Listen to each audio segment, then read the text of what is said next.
বসলে আল্লাহ আল্লাহ আমারে মাফ করো, আল্লাহ আমারে ক্ষমা করো, কাঁদতে কাঁদতে বুক ভাসায়। উনি ক্ষমা চায়, মাগার উনি কাউরে ক্ষমা করেন না। এরকম ডাকাত আছে না নাই? চিন্তা করছেন? উনি ক্ষমা চায় আল্লাহর কাছে, কিন্তু উনি ক্ষমা করে না। প্রিয় ভাইরা, ক্ষমা করুন। যে ক্ষমা করে সে ক্ষমা পায়। আচ্ছা, একটু চোখটা বন্ধ করে, চোখ বন্ধ করলাম আমি, জানা অজানা পাপের পাহাড়ের দিকে তাকালাম। এবার একটু চিন্তা করেন যে কি পরিমাণে ক্ষমা আল্লাহর পক্ষ থেকে আমার জন্য প্রয়োজন। চিন্তা করেছেন? এবার চোখ খুলুন, পাপের পাহাড়ের দিকে একটু তাকান। আপনার জানা অজানা যে পাপের পাহাড়, তাকান এবং ভাবুন এগুলোর জন্য কি পরিমাণে ক্ষমা আল্লাহর পক্ষ থেকে আপনার দরকার, প্রয়োজন। সেই প্রয়োজনের তাগিদে হলেও ক্ষমা করুন। খেয়াল রাখবেন, যে ক্ষমা করে সে ক্ষমা পায়, যে অন্যকে ক্ষমা করে না সে ক্ষমা পায় না। তাহলে আল্লাহর কাছে ক্ষমা চাওয়ার আগে আপনি আপনার পাশের লোকদেরকে ক্ষমা করবেন। পারা যাবে তো ইনশাআল্লাহ? ক্ষমা এটা সবাই করতে পারে না, এটা অনেক বড় মহৎ গুণ। যার হৃদয় বড় সে ক্ষমা করতে পারে। আপনি যদি ক্ষমা না করে কারো ব্যাপারে হিংসা, বিদ্বেষ, ক্ষোভ, হিংসা অন্তরে পুষে রাখেন, এটা ওর কোনো লস নাই, লস আপনার। It will burn yourself inside, আপনারে জ্বালিয়ে দিবে। আপনি কারো ব্যাপারে ক্ষোভ রাখছেন, ক্ষোভে গদগদ, রেগে অস্থির, হিংসা, ওর কিছুই হচ্ছে না, হচ্ছে কার? আমার। আপনাকে জ্বালিয়ে পুড়ে শেষ করে দেবে। ওর দিকে তাকানোর দরকার নেই। আপনার নিজের সুখের জন্য আপনি অন্যদেরকে ক্ষমা করুন। তাহলে দেখবেন, যদি ক্ষমা করে দেন, একটা মনোদৈহিক প্রশান্তি আপনি লাভ করবেন, একটা সুখানুভূতি আপনি পাবেন। ক্ষমা করে দেন, রাগ, ক্ষোভ, হিংসাকে না বলুন, মনটাকে নির্ভার রাখুন। Will be happy. কথা বুঝতে পেরেছেন? এবার চমৎকার একটা হাদিস শোনাবো, যা বলবো তার পক্ষে হাদিস শোনাবো। মুসনাদে আহমদ ইবনে হাম্বলের একটা হাদিস। বিষ্ণু ঈসা ইসলাম সাহাবাদেরকে নিয়ে একটা মজলিসে বসা। হঠাৎ করে তিনি বললেন, ইয়াতলু আলাইকুমুল আনা রাজুলুন মিন আহলিল জান্নাহ। ঠিক এখনই একজন এসে এই মজলিসে তোমাদের মধ্যে বসবে, সে জান্নাতি। সে কি? এটা শোনার পরে তো সব সাহাবারা নড়ে চড়ে বসলো। কি রে, রাসূল সাল্লাল্লাহু আলাইহি ওয়াসাল্লাম একজনকে জান্নাতের অ্যানাউন্সমেন্ট দিচ্ছে, কে সে, কি তার আমল?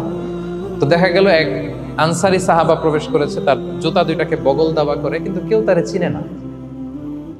তারা যে এক্সপেকটেশন করছিল যে খুব আল্লাহওয়ালা এমন কেউ আসবে, না, সাধারণ, চিনে না কেউ থেকে।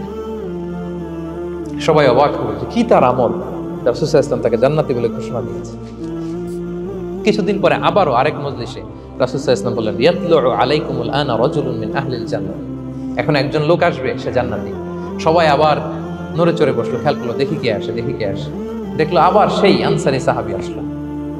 সবাই তো অবাক। তার কিছুদিন পরে আরেক মজলিসে রাসূল সাল্লাল্লাহু আলাইহি ওয়াসাল্লাম বললেন, ইয়াতলু আলাইকুমুল আনা রাজুলুন মিন আহলিল জান্নাহ। এক লোক আসবে এখন, সে জান্নাতি। সবাই অবাক, দেখি কে আসে, আবার সেই আগের লোকটি আসে। সুবহানাল্লাহ।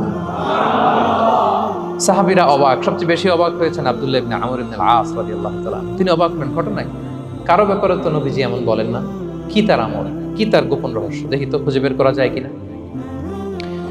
তিনি ওই সাহাবীর বাড়িতে গেলেন, যে কৌশল করে একটা কথা বললেন, প্রিয় ভাই, আমি তোমার ঘরে মেহমান হতে চাই।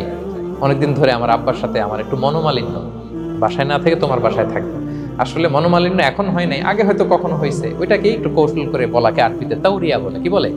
তাওরিয়া, মানে একটু টুইস্ট করে কথা বলা, মিথ্যা হয় না, এটা তাওরিয়া বলে।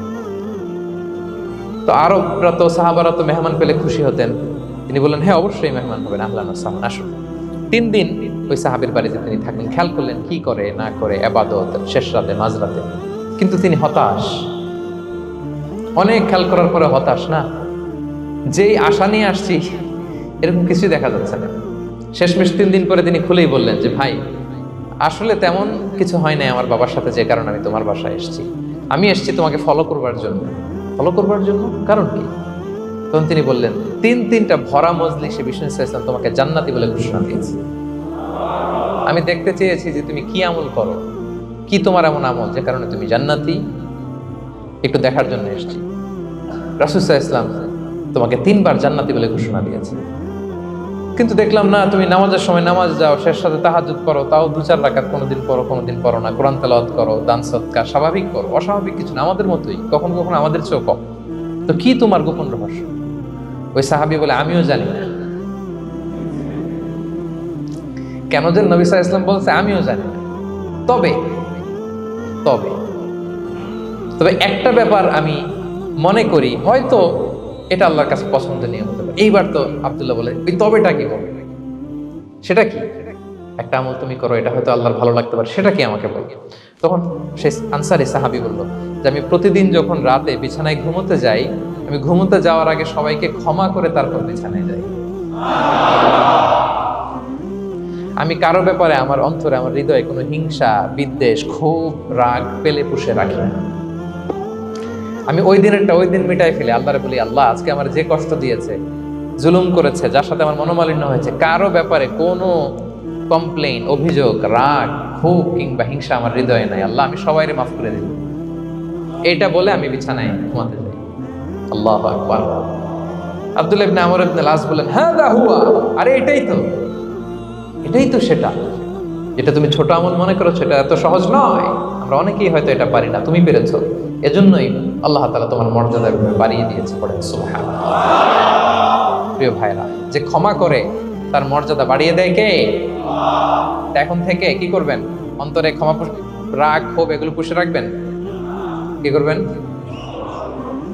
পারবেন? আমরা এখন থেকে ঘুমোতে যাওয়ার আগে ক্ষমা করে দিব। আপনি যদি ক্ষমা করতে পারেন, অনেকে পারে না, না পারলে সে কষ্ট পায়, তার মধ্যে কষ্ট কাজ করে। আপনি যদি কষ্টটারে হালকা করতে চান, আপনি ক্ষমা করে দিবেন। রাসূল সাল্লাল্লাহু আলাইহি ওয়াসাল্লাম মক্কা বিজয়ের পরে সাধারণ ক্ষমার ঘোষণা দিলেন। 3-4 জনকে তিনি এক্সিকিউশন করলেন, শাস্তি দিলেন। তারপরে তিনি সাধারণ ক্ষমা, যে তাকে মেরেছে, বাড়ি হারা করেছে, ঘর হারা করেছে, নামাজ পড়ার সময় ওটার নারী ভুঁড়ি চাপিয়ে দিয়েছে, ফাঁস লাগিয়েছে গলায়, সবাইকে গণ ক্ষমা। তিনি বলেছেন, লা তাসরিবা আলাইকুমুল ইয়াউম ইযহাবু ফাআনতুমুত তুলাকা, যে কোনো প্রতিশোধ নাই, সবাইকে আমি ক্ষমা করে দিলাম। তাহলে যদি আপনি হ্যাপি থাকতে চান, আপনি যদি মনোদৈহিক প্রশান্তি চান, ঘুমোতে যাওয়ার আগে আমরা কারো ব্যাপারে রাগ, খুব হিংসা রাখবো না। হিংসা এমন ভয়ঙ্কর, এটা আপনারা জ্বালায় ফেলবে ভিতর থেকে। It will burn yourself inside. তাহলে আমরা ক্ষমা করব। কি করব? তাহলে আমরা হ্যাপি হব।